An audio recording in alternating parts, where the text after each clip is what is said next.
दादन गोटे आम ओडिशार मुंड बथार कारण हो कारण सबू सरकार क्षमता को आसापी विभिन्न स्वप्न लोक मान देखा दिवा स्वप्न किंतु कौन भित्तिभूमि व्यवस्था एपर्यंत करना जो कि आम पिला माने एठी निजे आत्मनिजुक्ति निर्भरशील हो पारे और निज परिवार को प्रतिपोषण करें।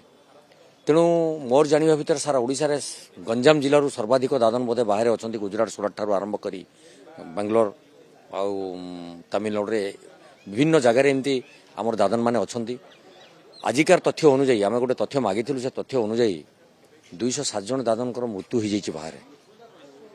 तेणु एबेकार जो सरकार अच्छा डबल इंजिन सरकार से माने गुरुत्व देवा दरकार अच्छे जे कहीं दादन खटिया बाहर पिला पठेबू जोठी जाई से माने निजर परिवार प्रतिपोषण करने व्यवस्था सृष्टि होची से व्यवस्था ओडिशार कौन पाई नुहे। एटी तो उत्कर्ष ओडिशा प्रवासी भारतीय दिवस विभिन्न कार्यक्रम होची तांकर सहयोग रे ओडिशार से व्यवस्था करा जाऊ जेपरि आम पिला माने दादन खटिया बाहर को न जातु।